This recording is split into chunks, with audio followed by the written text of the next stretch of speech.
I meticulously planned every single detail of our 10th anniversary trip.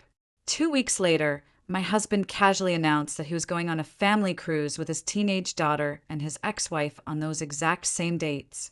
No explanation, no apology, no sense of irony. When I questioned him, he simply texted me, "My daughter needs both her parents there." I stared at the screen, smiled a very cold smile, and replied, "You're right. Family should come first. I've made a decision to."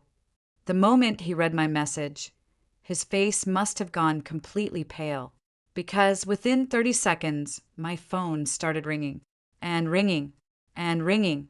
Wait, what? My name is Emily Carter, and for the vast majority of my marriage, I was the woman who understood. At least, that is what everyone called it to my face. Understanding, patient, supportive, flexible. Those were the polite, generous words people used whenever I sacrificed something important to me so that someone else could have exactly what they wanted. After a while, I started noticing a chilling pattern. Nobody ever actually asked whether I wanted to be understanding. They simply expected it. It had become my default setting, my assigned role in the theater of our family. I was 42 years old, living just outside Columbus, Ohio, and working as the director of operations for a massive regional logistics company. My days were relentlessly packed with tight schedules, shrinking budgets, impossible deadlines, and hundreds of people who depended on me to solve complex problems before they mutated into total disasters. Oddly enough, my marriage wasn't much different from my job. Ryan Carter, my husband, owned a mid-sized construction company he had started 12 years earlier from the ground up. We had been married for 8 years and together for almost 10. When we first met, he was incredibly charming, fiercely hardworking, and profoundly devoted to his daughter, Ava. I admired that about him. A man who loved his child fiercely wasn't a red flag to me. It was a massive green one. At the time, Ava was 8 years old and still deeply struggling with the messy emotional fallout of her parents' divorce. Ryan's ex-wife, Sarah, remained heavily involved in their daily lives, which made perfect logistical sense. They shared 50-50 custody, attended school events together, and generally maintained a civil, if occasionally tense, co-parenting relationship. I genuinely respected that, too. In fact, I worked incredibly hard to make sure Ava never felt caught in a tug-of-war between households. I attended soccer games in the freezing rain. I drove her to dance practice when Ryan was stuck at a job site. I spent hours helping construct, elaborate science fair projects. I spent countless evenings sitting on the edge of her bed, quietly listening to teenage worries and middle school heartbreaks. I never, ever tried to replace her mother. I simply tried to be another consistent, reliable adult who loved her. For years, I genuinely believed we had successfully built something healthy and modern. But then, little things started adding up. The toxic pattern was almost invisible at first, disguised as necessary compromises. Whenever Sarah needed something, Ryan rearranged his entire life to accommodate her. Whenever I needed something, I was asked to compromise. The first time I truly noticed the imbalance was our second wedding anniversary. We had hard-to-get reservations at a highly exclusive restaurant downtown. An hour before dinner, while I was curling my hair, Ryan canceled. Sarah's car had broken down on the highway. She has Ava with her in the car, he explained, grabbing his keys. I have to go jumpstart it and follow them to the mechanic. I understood. The second time, we had planned a romantic weekend getaway to a cabin by the lake. Sarah got a terrible case of the flu. Ryan instantly volunteered to take Ava for the entire weekend so Sarah could rest. I understood. The third time, my mother flew in all the way from Arizona for a rare 4-day visit. On her first day here, Sarah decided she needed help moving heavy furniture in her new house. Ryan disappeared for half the day to help his ex-wife. Again, I understood. By year 6 of our marriage, understanding had essentially become my full-time, unpaid occupation. Whenever I finally cracked and expressed a shred of disappointment, Ryan would run his hands through his hair, sigh heavily, and say the exact same things. You're an adult. Ava is just a kid. Or Sarah and I are just co-parenting. Don't make it weird. Or the ultimate trump card. Can't you just be a little more understanding? The incredibly frustrating part was that none of those statements were technically wrong. That was what made them so wildly effective as manipulation tactics. He never sounded overtly selfish. He sounded responsible, reasonable, noble even, which meant that I always ended up feeling intensely guilty for simply being hurt. That spring marked 10 years since the day Ryan and I first met. A full decade. I wanted to celebrate, not because I was obsessed with calendar dates or anniversaries, but because life had become so exhausting and business-focused that we rarely spent any meaningful, romantic time together anymore. We were roommates who occasionally shared a schedule. So, I planned something spectacular. A full week in Napa Valley, California. Private wine tours at exclusive vineyards. A suite at a luxury resort overlooking the mountains. A hot air balloon ride at sunrise. Dinner reservations at Michelin-starred restaurants that had waiting lists months long. Every single detail was perfectly arranged. Every confirmation email was neatly organized inside a color-coded folder on my laptop. I spent nearly 6 months saving, planning, and organizing the trip. For the first time in years, I allowed myself to feel genuinely, purely excited about my marriage. One Saturday afternoon, I was sitting at the kitchen island, happily comparing winery tasting options on my screen, when Ryan walked in from the garage. He looked distracted, not guilty, not nervous, just casually distracted. That should have been my absolute first warning. "Hey," he said casually, tossing his keys into the bowl. "Hey," I smiled, looking up from my screen. He opened the refrigerator and grabbed a bottle of cold water. "We need to talk about the anniversary week." My smile widened. "Okay, I was actually just looking at the vineyard tours." He unscrewed the plastic cap. "I'm going on a cruise." The kitchen went dead silent. For a second, my brain completely failed to process the sentence. I thought I had misheard him over the hum of the refrigerator. A cruise?" "Yeah," he said, taking a sip of water. I waited. Surely there was more to the sentence. A joke, a punchline, a clarification. There wasn't. "During our anniversary trip?" I asked, my voice dropping. "Yeah." I stared at him. Ryan shrugged, leaning against the counter, completely oblivious to the radioactive bomb he had just dropped into the room. "Ava's school year officially ends that week." "What does that have to do with a cruise?" He took another casual sip of water. "Sarah booked one to the Bahamas to celebrate." I blinked. Sarah booked a cruise? For her and Ava. Right. "And you're going with them?" "Yeah." I felt a bizarre, out-of-body sensation, as if I had walked into the middle of a movie that had already been playing for an hour. "Ryan," I said, my voice barely above a whisper, "our 10-year anniversary trip is that exact same week.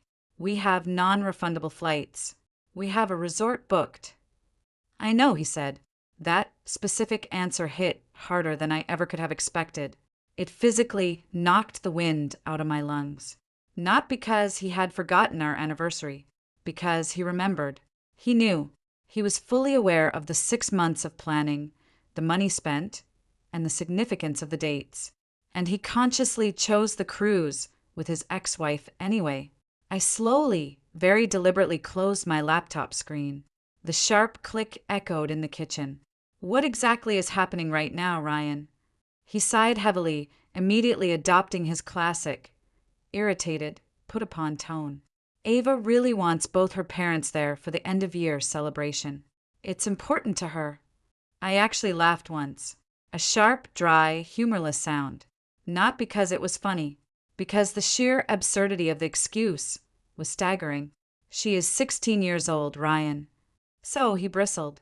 "So, she's not a 6-year-old who needs her mommy and daddy holding her hands on the water slide." I shot back. "She is a junior in high school." Ryan folded his thick arms across his chest, his jaw tightening into a defensive wall. "Emily, this isn't a competition." I looked at the man I had given a decade of my life to. No, Ryan, it isn't. But somehow, it always, inevitably felt like one. And it was a competition where the rules were rigged, and I was perpetually assigned second place. The conversation went nowhere.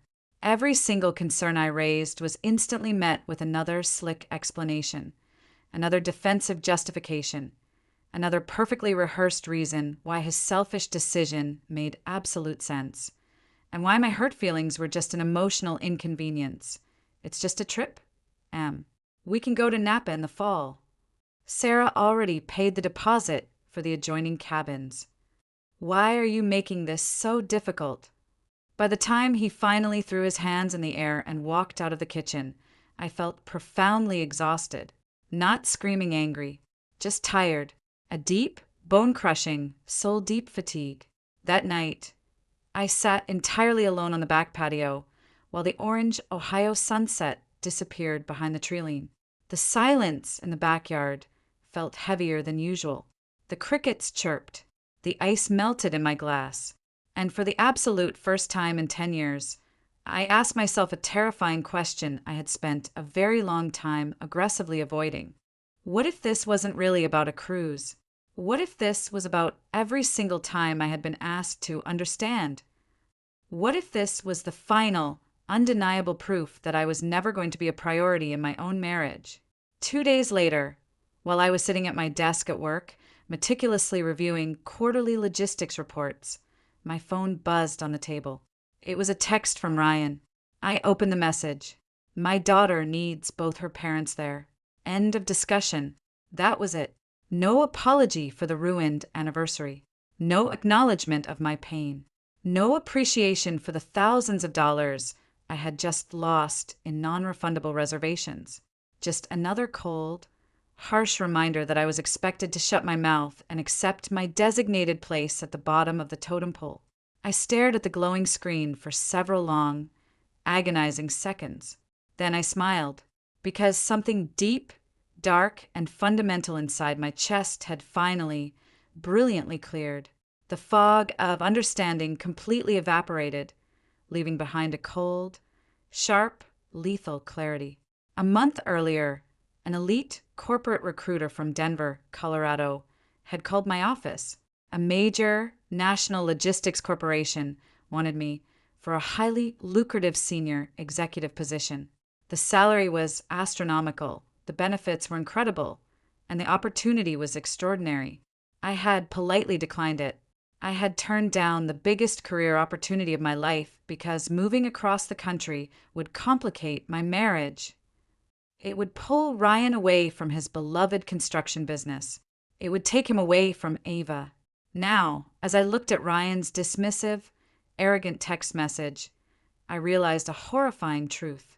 I was the absolute only person in this relationship making sacrifices. Slowly, carefully, I typed my response. You're right. Family should absolutely come first. I've made a decision, too. I hit send. 30 seconds later, my phone started vibrating violently on the desk.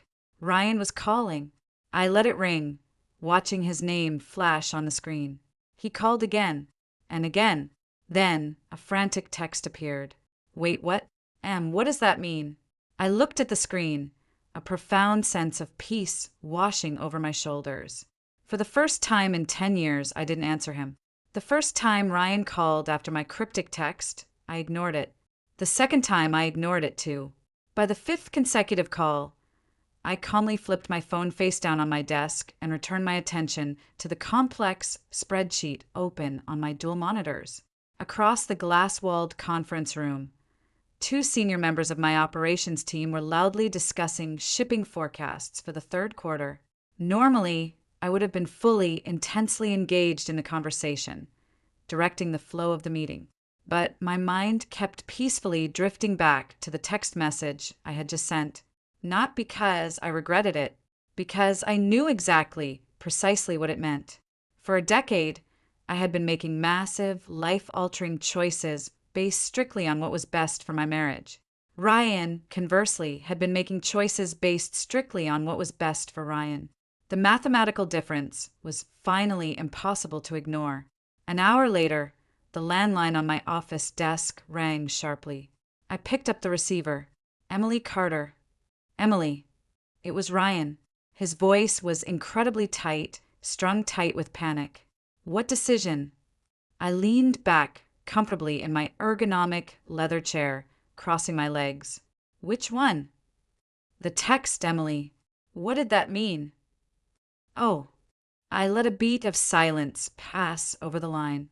Emily, talk to me. I closed my eyes briefly. The fact that he sounded genuinely alarmed now was almost comedically tragic. He wasn't alarmed when I spent 6 months planning a romantic trip. He wasn't alarmed when he unilaterally canceled our 10th anniversary. He wasn't alarmed when he actively chose to go on a cruise with his ex-wife. Now, only now, when his own comfort was threatened, did he care to ask a question. What did you decide? He asked again, his voice dropping into a demanding growl. I accepted the Denver position, I said simply. Silence. Complete, absolute, suffocating silence over the phone line for nearly 5 seconds. Then, a breathless whisper. What? I accepted the senior executive job. You turned that down a month ago, he sputtered. I changed my mind. You're moving? I will be permanently relocating to Colorado in 3 months, I confirmed, my tone as clinical as if I were discussing a shipping manifest. More silence. I could practically hear the gears in his brain grinding, desperately trying to process a reality he had never authorized. What about us? The question landed strangely in my ear, not because it was an unreasonable thing for a husband to ask, but because it arrived years and years too late. What about us? I repeated softly.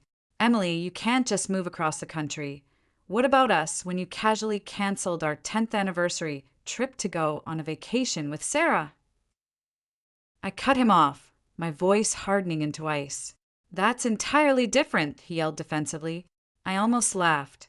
Of course it was. Absolutely everything was magically different when it affected him. We will talk tonight, Ryan, I said. Then I ended the call. For TE in logistics generally meant exactly what they said. Absolute rest of the afternoon. I focused intensely on my work. Unlike my suffocating marriage, my career consistently rewarded effort. Problems had clear mathematical solutions. Deadlines could be aggressively met. People at 6 p.m., I packed my briefcase and drove home. Ryan was already waiting in the kitchen. He was pacing back and forth across the hardwood floor, looking deeply unsettled. Good.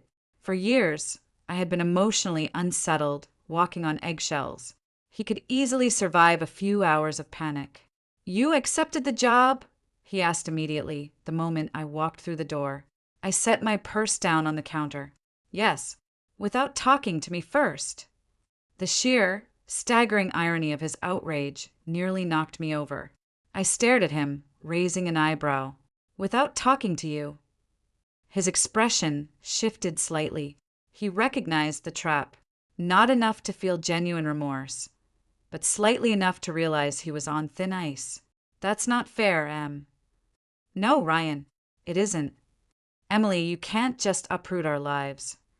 Did you talk to me before explicitly agreeing to go on a tropical cruise with your ex-wife? I asked, crossing my arms. He opened his mouth, closed it, opened it again, like a fish out of water. This is different. There it was, the golden phrase that had become the permanent, toxic soundtrack of our entire marriage. Different. Every sacrifice I made was expected. Every sacrifice he made was extraordinary. I'm not saying the cruise scenario was ideal, he said carefully, trying to adopt his reasonable, diplomatic tone.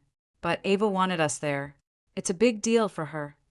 And I wanted my husband with me on our 10th anniversary trip. I replied, my voice steady. Emily, you're punishing me. I shook my head. No, Ryan, don't. For once in my life, I wasn't interested in listening to another slick explanation. I wasn't interested in understanding. The conversation ended with him storming out to the garage, neither of us satisfied. Over the next several days, Ryan became unusually, suffocatingly attentive. Expensive bouquets of flowers miraculously appeared on the kitchen counter. Lavish dinner invitations to my favorite restaurants followed. He started eagerly asking about my day at work.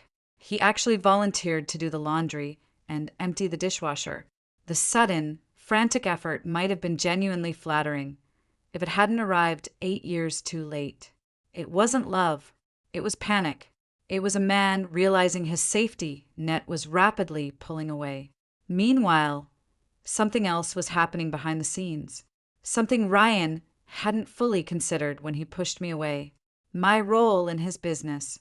Officially on paper, I wasn't employed by Carter Construction. I didn't draw a salary. But unofficially, I was deeply woven into the structural DNA of nearly every part of it. When Ryan launched the construction company years earlier, he had absolutely zero administrative or operational experience. He knew physical construction. He knew how to run job sites. He knew how to manage rowdy crews. But the paperwork, the complex accounting, the brutal vendor contracts, the federal insurance requirements, that had all been my territory. Over time, utilizing my logistics background, I had built the comprehensive digital systems that allowed his company to actually function efficiently and turn a profit. I reviewed his legal contracts late at night. I managed the complex scheduling software.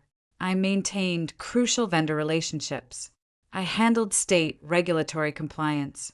I created foolproof bidding templates for massive projects. Ryan always joked at dinner parties that I was his secret weapon. What he never openly acknowledged was exactly how much his entire livelihood depended on that weapon. The Monday after officially signing my corporate contract for Denver, I sat down with Ryan at our dining room table. A thick, heavy manila folder rested squarely between us. "What's this?" he asked, eyeing the folder suspiciously. "Documentation," I said simply. I actually drove Ryan and Ava to the port in Cleveland. The atmosphere inside the SUV for the 2-hour drive felt strangely, suffocatingly formal. Ava chatted excitedly in the back seat about tropical excursions, ziplining, and poolside buffets. Ryan, sitting in the passenger seat, kept glancing at me nervously out of the corner of his eye. He was waiting for something. A fight, a tearful argument, a dramatic, last-minute plea for him not to go. He got absolutely none of those things. I drove the speed limit, listened to a podcast, and offered polite, generic responses. When we finally arrived at the bustling terminal, Ava threw her arms around my neck and hugged me tightly.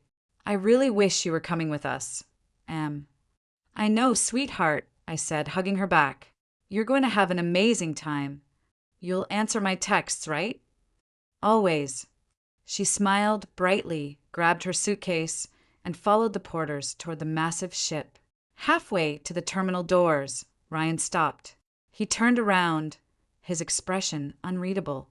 For a fleeting second, I genuinely thought he might apologize for ruining our anniversary.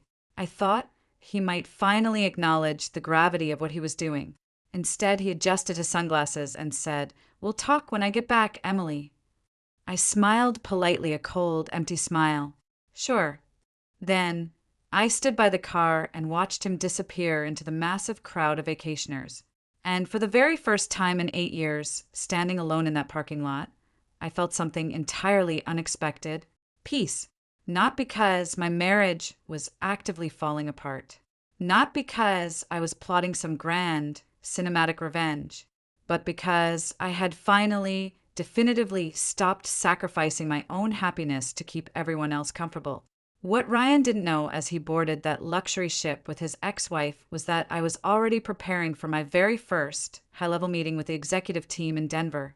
And what had started as a canceled anniversary trip was about to become the absolute defining moment of my life. The Monday after Ryan left for the cruise, I boarded a plane to Denver, Colorado. The trip wasn't technically mandatory. My official start date as senior executive was still weeks away. But the corporate leadership team had invited me to attend a high-level strategic planning retreat in the mountains, and I desperately wanted to see firsthand what my new future might look like. As my flight descended over the jagged, breathtaking peaks of the Rocky Mountains, golden morning sunlight spilled across the snow-capped ridges. I stared out the airplane window and felt something blooming in my chest that I hadn't experienced in a very long time. Possibility. It wasn't just excitement. It was something much quieter and much more profound. It was the distinct, undeniable feeling that maybe my life wasn't finished becoming what it could be. For nearly a decade, I had obsessively organized my entire future around Ryan. Every professional opportunity one declined, every personal decision I made, every long-term financial plan, it was all designed to accommodate him. Now, for the very first time, I was organizing my future entirely around myself. The realization felt incredibly strange and completely liberating. The corporate retreat took place at a stunning, massive conference center outside Boulder. Most of the executives in the room were in their 40s and 50s. They were incredibly experienced, direct, and refreshingly practical. Nobody in that room treated me like someone's wife. Nobody viewed me as unpaid support staff. Nobody assumed my default role was to quietly help someone else succeed. They wanted my operational expertise. They wanted my judgment. They wanted my leadership. On the second afternoon of the retreat, I found myself sitting across the polished conference table from the company's CEO, Michael Reynolds. We were intensely reviewing complex supply chain projections when he suddenly paused, closing his folder. "You almost turned this position down a month ago, Emily," Michael said. I smiled softly. "I did. What changed your mind?" The question wasn't invasive or accusatory. It was just genuinely curious.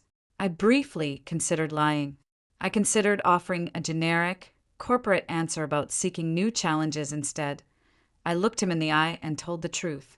I realized I had been putting my own life on hold to build someone else's. Michael nodded slowly, looking at me with deep, professional respect, as if he understood immediately. "You would be incredibly surprised by how many brilliant people do exactly that." That short conversation stayed with me long after the retreat ended, because it wasn't really about logistics or careers. It was about value, about finally recognizing your own worth when the people closest to you refuse to. Back in Ohio, Ryan's tropical cruise was apparently going flawlessly, at least according to the curated lens of social media. Ava posted pictures constantly: breathtaking ocean sunsets, poolside buffets, formal family dinners, zip-lining excursions. One specific photo showed Ava standing directly between Ryan and Sarah on the deck of the ship, all three of them smiling brightly at the camera. Looking at that picture didn't make me violently angry. If anything, it just made me profoundly sad, because Ava genuinely seemed happy. And none of this was her fault. She wasn't the problem. She had never been the problem. The real, fundamental problem was that Ryan had spent years convincing himself that being a good father somehow magically excused being a terrible, neglectful husband. Those weren't the same thing. And eventually, excelling at one role could not financially or emotionally compensate for completely failing the other. On Wednesday evening, while I was sitting in my hotel room in Denver, my phone rang. It was Ryan. I answered, my voice neutral. "Hey." "Hey." His voice sounded incredibly exhausted, devoid of any vacation relaxation. For several seconds, neither of us spoke. The static of the international connection hummed between us. "I had a really rough day," he finally admitted. I sat back in my plush hotel chair. "What happened?" He let out a short, bitter laugh. "Everything." Apparently, while he was sipping pina coladas, his construction company was catching fire. One of his senior project managers had accidentally approved the incorrect material specifications for a massive build. A critical vendor shipment of steel had been heavily delayed due to unpaid invoices. A severe zoning permit issue had suddenly surfaced on another high-profile project. And somehow, every single one of these problems seemed directly connected to the administrative systems Ryan barely understood. Normally, I would have immediately pulled out my laptop and spent hours helping him fix the mess. I would have made calls, drafted emails, and smoothed things over. This time, I just listened quietly. "You know what the absolute worst part is?" he asked, his voice cracking slightly. What? I keep realizing exactly how much stuff you handled for me behind the scenes. I stared out the massive hotel window. The vibrant, glowing skyline of Denver stretched out against the dark mountain sky. Part of me wanted to scream, "Finally!" Instead, I took a breath and said, "It was a team effort, Ryan." No. His voice softened, dropping into a tone of genuine, crushing defeat. "It really wasn't, Emily." That surprised me, because it sounded undeniably honest. For the absolute first time in years. After we hung up, I sat alone in the quiet room for a long while. I wasn't celebrating. I wasn't gloating over his stress. I was just thinking. Revenge, I was rapidly discovering, didn't feel the way movies suggested. It wasn't explosive. It wasn't dramatic. It wasn't about actively trying to make someone suffer in agony. The most satisfying part wasn't watching Ryan struggle to run his own business. It was the profound, beautiful realization that I no longer needed his approval to feel valuable. That distinction mattered. The teenagers mirror back on the cruise ship. Things weren't going quite as smoothly as Ryan had expected either. I learned the details of that later, much later. At the time, all I knew was that Ava started texting me much more frequently from the ship's Wi-Fi. The messages began casually enough. Sunset photos, vacation updates, funny observations about the other passengers. Then, gradually, over the course of a few days, they became significantly more personal. One night, my phone buzzed. "Ava, can I ask you something?" "Me, of course, sweetie." "Ava, are you mad at Dad?" I stared at the glowing screen. Teenagers often understood infinitely more than adults realized, especially smart, observant ones who grew up navigating divorced parents. "Me, I was hurt, Ava." A few minutes passed. The typing bubble appeared and disappeared. "Ava, he hurt you a lot, didn't he?" The message hit me harder than I expected. Not because it was cruel, but because it was devastatingly accurate. And because it came from a 16-year-old girl who was finally seeing the adults in her life clearly. I chose my words incredibly carefully. "Me, your dad loves a lot of people, Ava." "Ava, that's not what I asked." I sighed, a sad smile touching my lips. No wonder she was Ryan's daughter. She was persistent, direct, unwilling to accept a deflected answer. Eventually, I typed, "Sometimes people can love you and still completely take you for granted." 3 dots appeared, disappeared, reappeared. Finally, her reply came through. "Ava, I think he does that a lot." I didn't answer immediately. I didn't want to turn her against her father. But Ava sent another message right away. "Ava, I don't think he even notices when he does it." That one physically hurt my chest, because she was absolutely right. He didn't notice. It was just his default state of being. The next morning, she texted me again, this time with a specific story. Apparently, at dinner the night before, Sarah had loudly thanked Ryan for helping organize several complex details of the cruise. Ryan had spent hours coordinating zip-lining excursions, transportation from the port, and dining logistics for the 3 of them. Ava's message ended with, "He can remember all that stuff for Mom." Then, another text arrived. "Ava, but he completely forgot your anniversary trip." I stared at the screen for a long time. I wasn't angry. I was just profoundly struck by the fact that the observation had come from his own daughter, the one person he continuously used to justify his selfish actions. Children eventually grow up, and when they do, they often see the unvarnished truth much more clearly than the adults who raised them. Meanwhile, back in Ohio, Carter Construction continued stumbling through a very difficult month. There was no catastrophic disaster, no complete collapse, just a steady, exhausting, relentless stream of operational problems that required actual administrative competence instead of his usual arrogant improvisation. One Friday afternoon, Ryan called me again. His voice sounded different, less defensive, less certain of his own righteousness. "Emily, I owe you a massive apology." The words were so unexpected that I almost thought the connection had scrambled. "For what?" I asked quietly. A hollow, self-deprecating laugh escaped him. Where should I even start? Neither of us spoke for a moment. Then he continued, his voice heavy with revelation. I thought you accepting the Denver job was just about the cruise. I thought you were just punishing me for this 1 week. I waited. I think it's about years, isn't it, Em? There it was. The absolute truth. Small, simple, painfully, agonizingly overdue. Years. Not one canceled anniversary trip. Not one cruise. Years of baseline assumptions. Years of intense imbalance. Years of demanding my understanding without ever offering a shred of the same grace in return. For a moment, I felt hot tears threatening my eyes. Not because I desperately wanted him back.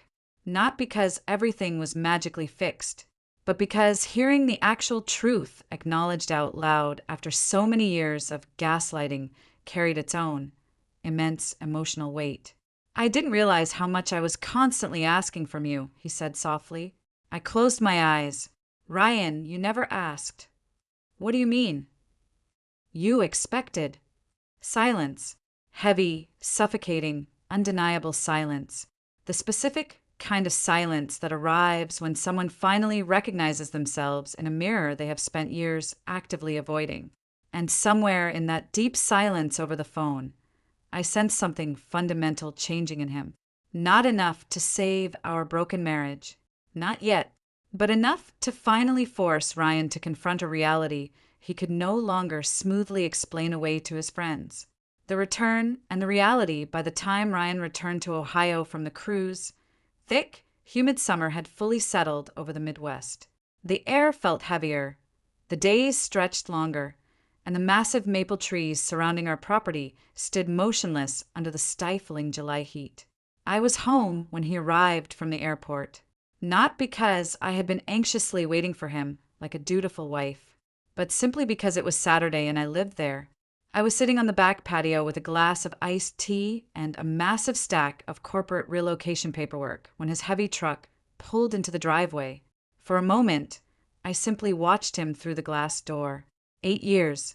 That was what I saw when I looked at him. Not a monster, not a cartoon villain, just 8 complicated, exhausting, ultimately unfulfilling years. Ryan stepped out of the truck, looking incredibly tired. Much more tired than when he had left for a relaxing vacation. He grabbed his suitcase from the bed of the truck and walked slowly toward the house. Then he noticed me sitting on the patio. Our eyes met. For a second, neither of us moved. The space between us felt like an ocean. Finally, he approached, dropping his bag on the concrete. Hey, I replied evenly. His gaze dropped immediately to the stack of official real estate and corporate paperwork on the patio table. Denver, he asked, his voice quiet. Denver. He nodded slowly. The reality was becoming impossible for him to ignore or charm his way out of. This wasn't an empty threat. It wasn't emotional leverage. It wasn't a punishment designed to make him beg. It was happening. I was leaving. Ryan pulled out a patio chair and sat down across from me. The silence felt strangely peaceful. A month earlier, this exact silence would have felt suffocatingly uncomfortable. I would have been desperate to fill it, to make him feel better. Now it simply felt honest. How was the cruise? I asked, taking a sip of tea. A faint, tired smile appeared. Ava had fun. I noticed he specifically didn't answer the actual question about his own experience. That told me everything I needed to know. For several long moments, neither of us spoke. Then Ryan surprised me. It wasn't what I expected, Em. I looked at him. What wasn't? The cruise. I waited. Ryan aggressively rubbed the back of his neck, looking older than his years. Honestly, it felt incredibly weird. Weird. Yeah. His eyes drifted away, looking out toward the manicured backyard. Ava loved the excursions. Sarah and I got along fine as co-parents. But he paused, swallowing hard. But the whole time I was on that ship, surrounded by thousands of people, I kept thinking about home. About you. I said nothing. Not because I didn't care, but because I wanted him to continue without my prompting. I thought I'd feel good about my decision to go, he admitted, his voice barely above a whisper. Instead, I just felt incredibly disappointed in myself. I didn't. That simple, brutal admission carried more weight than any dramatic apology ever could, because nobody had forced him to reach that devastating conclusion. His own actions and the empty reality of experiencing exactly what he thought he wanted had done it for him. Over the next several days, life in the house continued moving forward on separate tracks. My Denver preparations aggressively intensified. My new corporate employer sent luxury housing options for me to review. Relocation specialists called me daily. Executive onboarding meetings filled my calendar. Every single step made the move more permanent. Meanwhile, Carter Construction continued struggling, not failing catastrophically, but struggling under its own weight. Ryan was highly competent. He was hardworking. He was determined. But he had spent 8 years depending on administrative systems he barely understood, run by a woman he didn't appreciate. Now he was desperately trying to master everything simultaneously, and he was drowning in the paperwork. One Tuesday evening, I came home from my office to find him sitting completely alone at the kitchen table. His laptop sat open. Complex financial reports covered the surface. He looked absolutely exhausted, staring blankly at a spreadsheet. Long day? I asked, putting my keys in the bowl. Ryan laughed softly, rubbing his tired eyes. You really like asking that question lately, don't you? Maybe. He leaned back in his chair, looking at me. Then he surprised me again. I used to actually think you had the easier job, Emily. I nearly choked on my water. I coughed, staring at him. The easier job? His expression became deeply sheepish. I know. I was an idiot. I laughed, a genuine, loud laugh, despite myself. That earned the first genuine, relieved smile I had seen from him in weeks. For a brief, fleeting moment, the oppressive tension in the house eased. Then reality returned. A week later, Ava texted me and asked if she could visit me. Just her. No Ryan. No Sarah. Just Ava. We met at a small, independent cafe near downtown Columbus. She arrived wearing ripped jeans, sneakers, and the permanently serious, furrowed expression that appeared whenever she was thinking far too much about adult problems. Teenagers always believed adults couldn't recognize that look. They were usually wrong. After ordering iced coffees, we found a quiet booth near the window.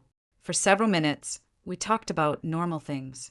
Her upcoming school year, her friends, her anxiety about college applications. Then, Ava finally took a deep breath and asked the question she had clearly rehearsed in the mirror. Emily, are you leaving because of my dad? I looked at her carefully. I owed her the truth, but not the burden of our marital failure. Partly, Ava. Yes. She nodded slowly, looking down at her cup, as if she already knew the answer. I thought so. I reached across the table and gently touched her hand. Ava, I need you to hear me. This isn't your fault. None of this is because of you. I know. The answer came immediately. Too immediately, which meant she had been agonizing over it for a long time. Ava stared down at her iced coffee, stirring it with her straw. Then she said something I will absolutely never forget. You always had to give things up, Emily. I blinked, taken aback. What? For us. The words came quietly, but with piercing teenage clarity. But mostly for Dad. My chest tightened painfully. Children noticed infinitely more than adults realized. They noticed the small sacrifices. They noticed the behavioral patterns. They noticed the silences at the dinner table. They noticed who always adjusted their life and who never, ever did. Ava swallowed hard.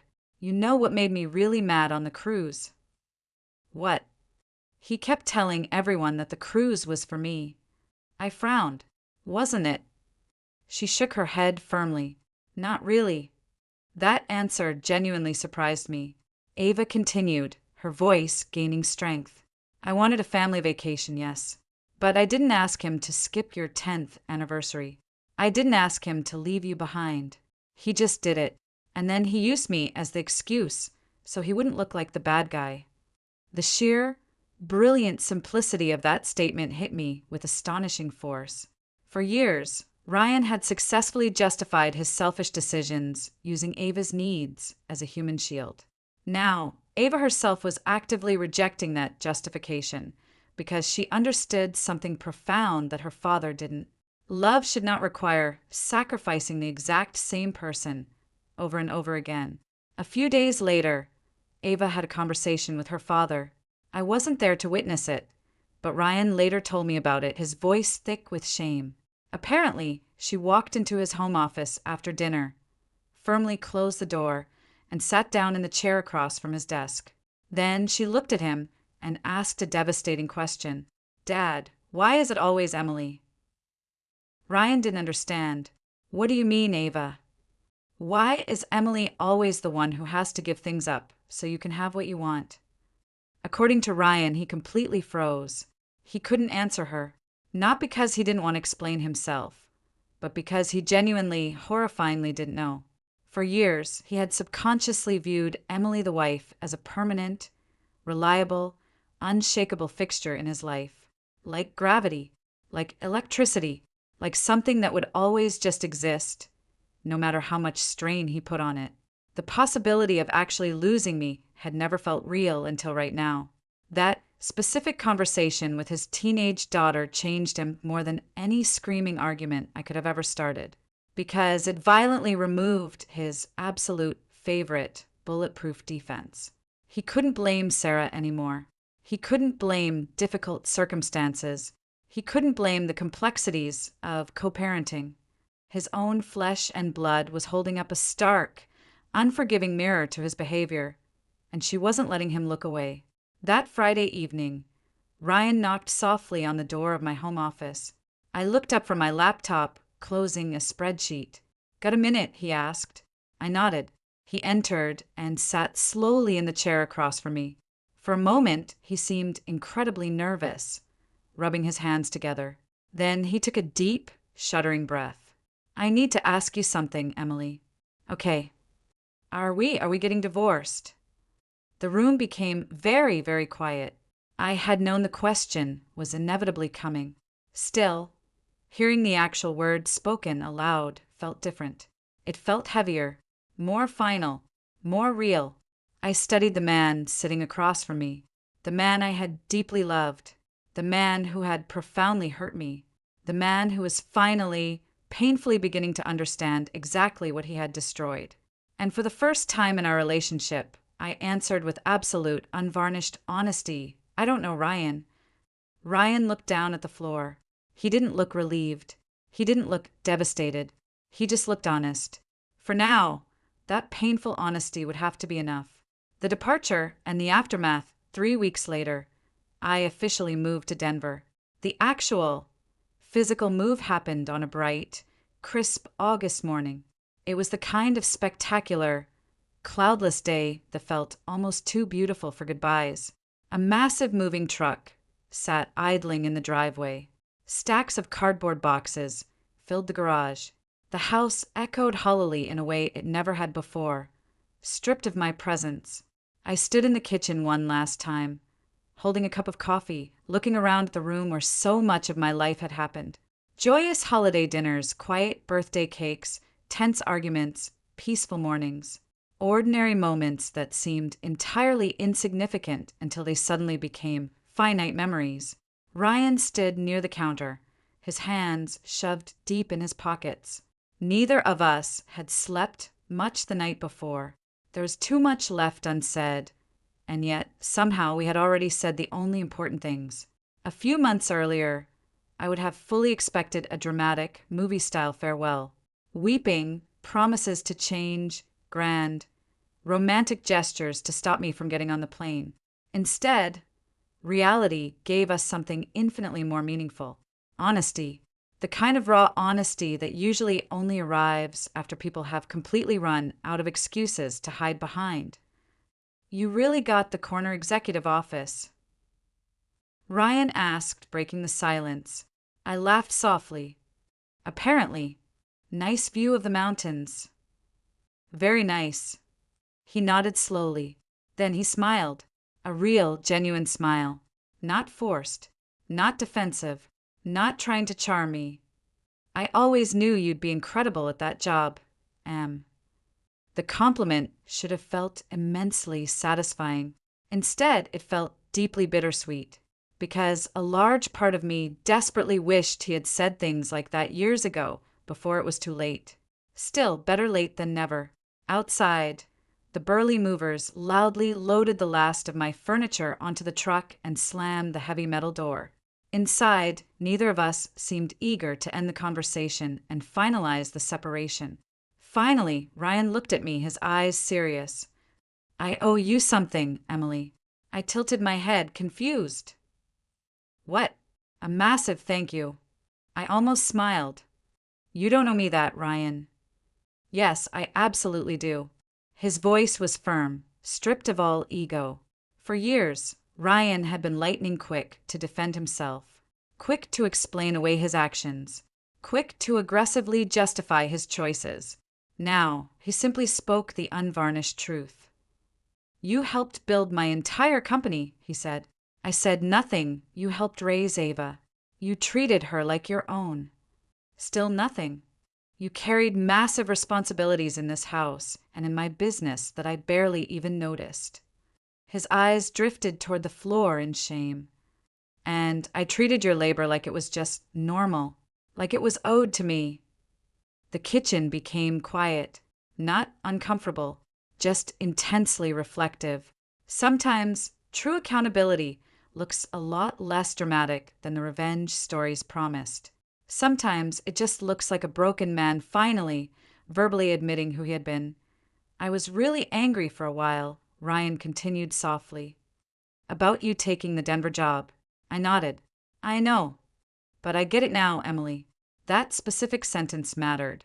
Not because it magically erased the past, but because it fully acknowledged it. Understanding after the fact couldn't undo years of selfish imbalance. But it could prevent the exact same mistakes from ruining his future. A car horn sounded outside. The moving crew was ready to depart for the highway. I picked up my purse and my keys. Ryan looked at me. Then, after a long, agonizing pause, he asked the question that had been hanging in the air for weeks. Emily, do you think there's still a chance for us someday? The question hung heavily between us. Months earlier, I might have answered from a place of blinding anger or crushing heartbreak or desperate hope. Now, I answered from a place of pure, unshakable clarity. I think there's a chance for better versions of us, Ryan. He smiled sadly, understanding the nuance. That's not exactly an answer. No, I agreed softly. It isn't. For a moment, neither of us spoke. Then I walked forward and wrapped my arms around him, hugging him tightly. Not because everything was magically fixed. Not because I had forgotten the pain. But because, despite everything, 8 years of marriage deserved kindness and grace at the very end. When I stepped back, his eyes were visibly wet. Mine probably were, too. Then I turned around, walked out the front door, and left the first 6 months living in Denver completely changed the trajectory of my life. The corporate work was incredibly challenging, demanding, and exhilarating. For the first time in years, I wasn't shrinking my own ambitions to fit inside someone else's fragile expectations. I wasn't apologizing for my financial success. I wasn't negotiating away my opportunities to keep the peace. I was simply living, and I was thriving. The senior executive position turned out to be absolutely everything I hoped it would be. My massive team respected my leadership. The corporation trusted my vision. The future felt wide open and brilliant again. Meanwhile, back in Ohio, Ryan faced his own grueling transformation. We stayed in touch occasionally, mostly practical, logistical conversations about mail and accounts at first, then gradually longer ones, more honest ones. According to Ava, her father had fundamentally changed. Not overnight, not by magic, but through genuine, painful effort. He completely stopped volunteering Emily's sacrifices for his ex-wife. He stopped assuming people would automatically accommodate his schedule. He stopped treating his family's reliability as an infinite, exploitable resource. Most importantly, he started listening. Actually listening. One evening, about 9 months after my move to Colorado, Ava called me. She was laughing loudly before I even answered the phone. "What happened?" I asked, smiling at her joy. "You won't believe Dad," she giggled. That was usually a very interesting beginning to a story. "What did he do?" "He forgot his own plans." I smiled. "Okay, Mom asked him for help moving a ton of heavy furniture at her house today," Ava explained. I immediately recognized the irony. Years earlier, he would have canceled absolutely anything, including an anniversary dinner, without hesitation to rush to Sarah's aid. And I prompted, and he told her no. I laughed out loud in my apartment. Seriously? Seriously? Ava cheered. Apparently, Dad had prior commitments with his work crew. Apparently, he suggested Mom hire professional movers. Apparently, he respected his own schedule for once. The old Ryan would never have done that. It wasn't because helping Sarah was inherently wrong. It was because balance and boundaries had never existed before. Now they did. Ava's voice softened over the line. "I think he finally gets it. After the call ended, I sat quietly on the balcony of my luxury apartment overlooking downtown Denver. The brilliant city lights stretched endlessly across the evening skyline against the silhouette of the mountains. Cars moved steadily below. Life continued, and I thought about the concept of revenge. Not the dramatic movie version where cars explode and bank accounts are drained. Not the petty fantasy version. The real version. The satisfying part of this journey wasn't watching Ryan suffer. He had suffered, certainly. Losing your core certainty always hurts. Losing your comfortable complacency hurts, too. But his suffering wasn't the victory. My growth was. The absolute realist revenge was forcing someone to intimately experience the crushing consequences of taking you for granted. The real revenge was entirely removing your labor, your emotional energy, and your endless sacrifices, and letting cold, hard reality reveal your true value. For years, Ryan arrogantly believed I would always adapt, always understand, and always stay. When I finally stopped doing those things, he was forced to see the massive, heavy load I had been carrying for him. And once he truly saw it, he couldn't unsee it. A full year after I moved to Denver, I returned to Ohio for Ava's high school graduation. The ceremony took place on a warm, beautiful May evening. Proud families filled the stadium bleachers. Excited students in caps and gowns crossed the stage. Parents cried tears of joy. It was normal American life unfolding exactly as it should. Afterward, everyone gathered on the football field for photos. Ava stood directly between Ryan and me, wearing her graduation gown and a smile bright enough to light up the entire stadium. Sarah joined the group photo too. The 4 adults who had, in their own messy ways, shaped her life. Not perfect, not always successful, but trying. As the cameras clicked, Ava suddenly let out a bright laugh. "What?" I asked, looking at her. She shook her head, adjusting her cap. "Nothing." "That's not true," Ryan smiled at his daughter. Her grin widened. "I was just thinking." "Thinking what?" She looked at all of us, standing together, peacefully. Then she said, "It's amazing how much easier life gets when people finally stop taking each other for granted." Nobody answered immediately because there was absolutely nothing to add. She was completely right. The lesson was profoundly simple. The exact kind of lesson people often learn far too late in life. Love isn't proven by how much abuse or neglect someone can silently endure. Respect isn't measured by how much of themselves someone will sacrifice to keep the peace. And the quiet, steady people who hold your life together behind the scenes are not obligations to be managed. They are gifts. Treat them accordingly. As for Ryan and me, our future remained entirely unwritten. maybe friendship, maybe something more one day down the line, maybe not.